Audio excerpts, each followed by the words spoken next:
सब्र कर लो, रिप्लाई कर देगी अभी। चले अब न्यूज़ के ऊपर आते हैं।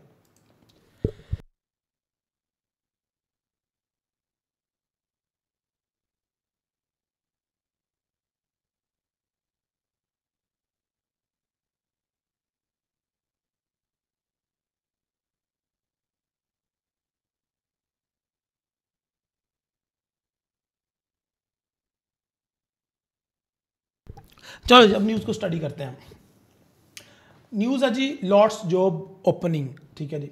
और इसका मतलब क्या होता है? इसका मतलब ये होता है कि number of opening during the reported month excluded the farming industry, यानी कि ये पूरी यूनाइटेड स्टेट ऑफ अमेरिका में फार्मिंग इंडस्ट्री को निकाल के जितनी भी जॉब्स ओपन हो रही हैं उन सब का ये डाटा है। ओके, और इसका जो इफेक्ट होता है वो actual greater than forecast is a good for currency, यानी कि लास्ट मंथ जो था वो 8.18 मिलियन था, इस वक्त जो फोरकास्ट की जा रही है 8.09 मिलियन है, और इससे ज़्यादा आ जाता है 8.09 मिलियन से, यानी कि 8.18 भी आ जाता है, तो फिर भी ये एक्चुअल ग्रेटर देन फोरकास्ट ही होगा, तो इसका मतलब फिर पॉजिटिव डाटा है। और अगर 8.09 से नंबर थोड़े आते हैं, यानी कि 8.01, 7.2, 7.8 वगैरह वगैरह, तो वो एक डाटा कंसीडर किया जाएगा कि वो डाटा नेगेटिव डाटा ही है। पापा उस्ताद मैं रिकमेंड नहीं करता, पापा उस्ताद मेंबरशिप ना लेना, उसका इतना कोई खास फायदा नहीं होगा, फिर रोते रहोगे। कम से कम दादा उस्ताद या फिर बाबा उस्ताद होनी चाहिए।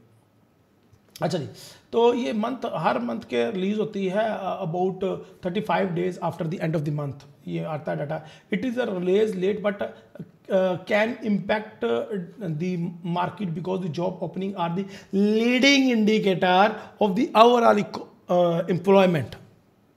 मतलब कि डाटा लेट ज़रूर आता है, लेकिन ये बहुत ज़्यादा इंपॉर्टेंट है कि लीडिंग इंडिकेटर है। अब ये लीडिंग इंडिकेटर और लैगिंग इंडिकेटर के बारे में पता ही होगा आपको, और अगर नहीं पता तो इसके ऊपर भी वीडियो बना देंगे, कोई मसला नहीं, ज्ञान तो हम बांटते ही रहते हैं।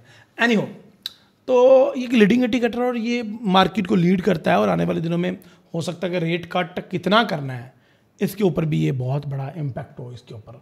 Jobs creation is an important leading indicator of the consumer spending which account for the majority of overall economy activities, यानी कि वो कहना चाह रहा है कि जो जॉब ओपनिंग है ये एक किसी भी इकोनॉमी के लिए एक लीडिंग इंडिकेटर होता है, क्योंकि जितनी ज़्यादा जॉब्स लोगों को मिलेंगी उतनी ज़्यादा वो अर्निंग करेंगे, जितनी ज़्यादा अर्निंग करेंगे उतनी ज़्यादा वो स्पेंडिंग करेंगे, जितनी ज़्यादा स्पेंडिंग करेंगे उतनी ज़्यादा डायरेक्ट टैक्स भी देंगे, और चीज़ों को खरीद के भी इनडायरेक्ट टैक्स भी देंगे। तो इकोनॉमी के लिए तो फ़ायदा ही फ़ायदा है, इकोनॉमी के लिए तो विन विन कंडीशन, जितने भी लोग एम्प्लॉय होंगे और जितने भी लोग अनएम्प्लॉय होंगे, अनएम्प्लॉयमेंट अगर बढ़ती है तो ये किसी भी इकोनॉमी के लिए कि किसी भी करेंसी के लिए ये एक नेगेटिव चीज़ मानी जाती है। एनीहो, जॉब्स ओपनिंग एंड लेबर सर्वे, इसका जो है ना वो लेबर टर्नओवर सर्वे, ये लेबर का ये जो डाटा है उसका लबेलुबाब है। एक और वीडियो मैंने रिलीज़ की थी अपने चैनल forex-ustad.com पे पिछले दिनों, कल परसों रिलीज़ की थी, कि how to read news Forex Factory को कैसे इस्तेमाल करना। 3 दिन पहले ये न्यूज़ वीडियो रिलीज़ की, जिसके ऊपर ऑलमोस्ट 2K व्यूज़ आए। तो यार ये बड़ी इंपॉर्टेंट वीडियो है, जाकर देखो, तुम्हें समझ आएगी कि न्यूज़ को कैसे रीड करते हैं। तो एक न्यूज़ रीड करके मैंने आपको बताई भी, अभी 1 मिनट रहेगा डाटा आने में, और मैं अपने तरह टेक्निकल भी आपको बता देता हूँ। तो टेक्निकल में गोल्ड गिर रहा है एक डोजी बना के ऑलमोस्ट 2490 से, और अब एक लो भी लगा रहा है। एक बात जो अब्बास ने कही थी वो मैं रिपीट कर देता हूँ आपके सामने, क्योंकि ये बात बहुत इंपॉर्टेंट बात कर दी है अब्बास भाई ने, एंड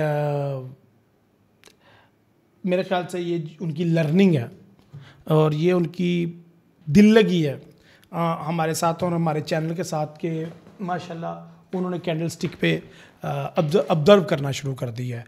मुझे लगता है कि किसी भी कोई भी बंदा है वो अच्छे तरीके से लर्निंग कर रहा है, उसको अप्रिशिएट करना चाहिए। यहाँ पर उन्होंने नुक्ता बड़ा अच्छा पकड़ा है। नुक्ता क्या है वो बताता हूँ आपको मैं। उन्होंने कहा, उनको कोट कर रहा हूँ, वैसे तो ये लर्निंग हम काफ़ी दफ़ा दे चुके हैं अपने चैनल के ऊपर। तो पिछले 3-4 दिन से जो गोल्ड डाउन साइड पे वीक बना रहा है ना, डाटा आ गया, और डाटा मुझे लगता है कि डाटा जो है आ गया, डाटा आ गया, डाटा सॉरी पहले डाटा को देख लेते हैं। डॉलर के लिए डाटा मुझे लगता है नेगेटिव आया, हाँ ये नेगेटिव ही आया, ये देखें नेगेटिव ही आया 7.6 मिलियन, तो डॉलर गिरेगा और गोल्ड अपसाइड पे जाएगा। और ये नज़र भी आ रहा है हमें कि गोल्ड के अंदर एक आपको पंप सा नज़र आ रहा है, गोल्ड एक पंप की तरफ बढ़ रहा है। और गोल्ड को अगर आपने सेल करना है तो ये वाला लेवल था, तो अभी हम 2500 के ऊपर सेल लिमिट लगा के बैठेंगे अगर हमने सेल करना है तो, वरना मैं सेल भी अभी रिकमेंड नहीं करूँगा। उसकी वजह ये है कि अगर जो डेली की मैं बात कर रहा था उसको मैं कंप्लीट करता हूँ कि शायद ये जो मार्केट में नीचे वाली साइड पर डोजीज है ना, वो ये दिखा रही है कि मार्केट शायद अभी थकी नहीं है। 2522, 2520 या फिर 2530-40 पे मार्केट शायद एक दफ़ा दोबारा भी हमें नज़र आ सकती है इस महीने में। तो if you are looking for the perfect sale, तो परफेक्ट सेल तो आपको वहाँ पे जाके मिलेगी 2520 पे। लेकिन अगर आप टेम्पररी सेल करना चाह रहे हैं, डेली इंट्राडे ट्रेडर बनना चाह रहे हैं, या फिर आप ये कह लें कि स्कैल्पर टाइप ट्रेडिंग करना चाह रहे हैं, तो फिर ये 2500 पे भी शायद बन जाए। अभी मार्केट को अपना हाई लगाने देते हैं, अभी इतनी जल्दी हम मार्केट में एंटर नहीं होंगे, मार्केट को उसका हाई लगाने देते हैं। जैसे ही मार्केट अपना हाई लगा लेगी, 2598 पे आ गई है, अभी भी मैं आपको बोलूँगा कि सेल रिकमेंड नहीं है, अभी वेट करें, मार्केट को मज़ीद ऊपर जाने दें। जैसे ही मार्केट यहाँ पे 2500 के करीब कोई पैटर्न बनाएगी तो फिर शायद मैं सेल करने का सोचूं, और मैं बाय करने का नहीं सोचूंगा आज गोल्ड को। मैं शायद वेट करूँगा। ठीक है जी, आपकी अपनी मर्ज़ी, आप क्या करना चाहते हैं। ठीक है सर, मैंने भी यही बोल रहा था कि गोल्ड आज क्लोजिंग 2500 पर जाएगा। शाबाश।